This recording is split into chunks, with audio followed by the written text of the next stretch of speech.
እንደምን አደራችሁ። በደናት በመምጣታችሁ ሁላችንም በጣም ደስ ብሎናል።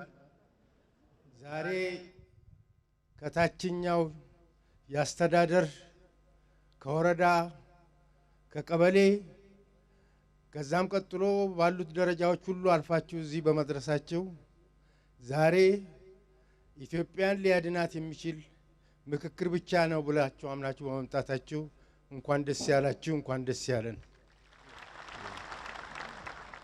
ከኔ በፊት የተናገሩት ጓደኞቼ የተመኙላችሁ ምኞት ሁሉ የኔም ምኞት ስለሆኑ እሱም መደጋገም አልፈልግም።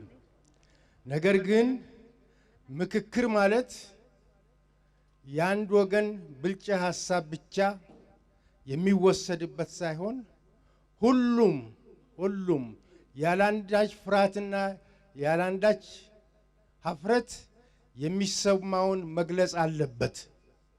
በዚህ ላይ ምናልባት አመዳረባችሁ ከባለስልጣኖችም ጋር ሊሆን ይችላልና ባለስልጣን ስላለ እንፈራለን ብላችሁ የሀገራችሁን ጉዳይ በጉያችሁ ብቻ ደብቃችሁ መመለስ የለባችሁም።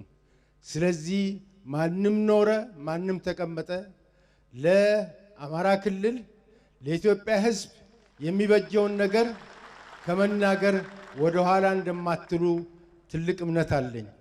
ምክክር ማለት እኔ ላስተምራችሁ አልችልም። ምክንያቱም በባህላችን ላይ ውስጥ ከቤት አንስቶ ከጎረቤት ከዛም አልፎ ማህበረሰቡ ችግር በሚደርስበት ጊዜ ቁጭ ብሎ ምክክር እንትን ያደርጋል። እኛ ያመጣነው አዲስ ነገር የለም።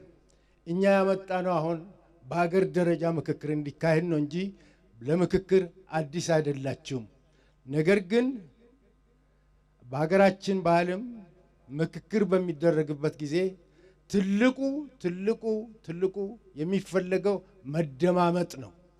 መደማመጥ ከሌለ ምክክር የለም። የምንደማመጠው ለምን መሰላችሁ? እኔ አንድ አቋም ይዤ ብቀርብ ሌላው የሚናገረውን በማዳመጥ የሱ ሐሳብ ከኔ የተሻለ ነው ከተባለ እኔም ከሱ ጋር እንድንደመር ስለምፈልግ ነው። ስለዚህ ማዳመጥ በሚገባ ትልቅ አስተውሎት ሊሰጠው የሚገባ ነው። እዚህ በምክክር ጊዜ እንደ ፍርድ ቤት ጥብቅና የለም። አሸናፊና ተሸናፊ የለም። ሁሉም አሸናፊዎች ናቸው። ስለዚህ ከመጀመሪያውኑ አንስታችሁ በምትመካከሩበት ጊዜ ለማሸነፍ ሳይሆን ለመግባባት ነው። መግባባት ከተገኘ ደግሞ ወደሚፈልገው ውሳኔ ለመሄድ ስለሚቻል በሚገባ እንትን ነው። እዚህ ላይ ማህበር ነው ከሁሉ በላይ የሚሆነው፣ የግለሰብ አይደለም።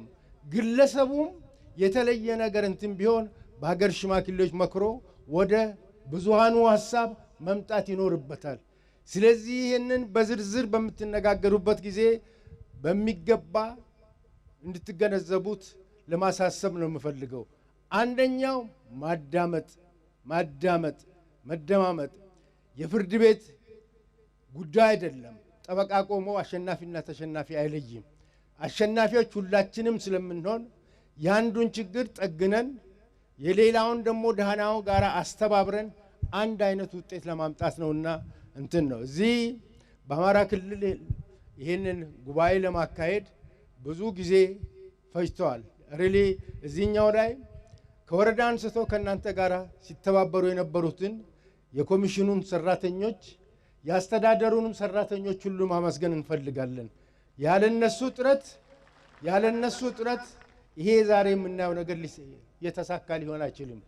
እሱም ብቻ አይደለም፣ አሁንም ከብዙ ቦታ ችግር ተቋቁማችሁ እዚህ ስለመጣችሁ አንድ ፍሬ የአማራ ሕዝብ አስቀምጦ መሄድ ይኖርበታል። ዝም ብለን ለስብሰባ አይደለም የጠራናችሁ። ይቺን ሀገር ከተቸገረ ወደፊት ለማሳለፍ ወይም ለማሻገር የሚረዱትን ምክክር ሐሳቦች እንድትሰጡን ነውና በተረፈ እግዚአብሔር ከእናንተ ጋር ይሁን። ምክክራችሁን ይባርከው። አመሰግናለሁ።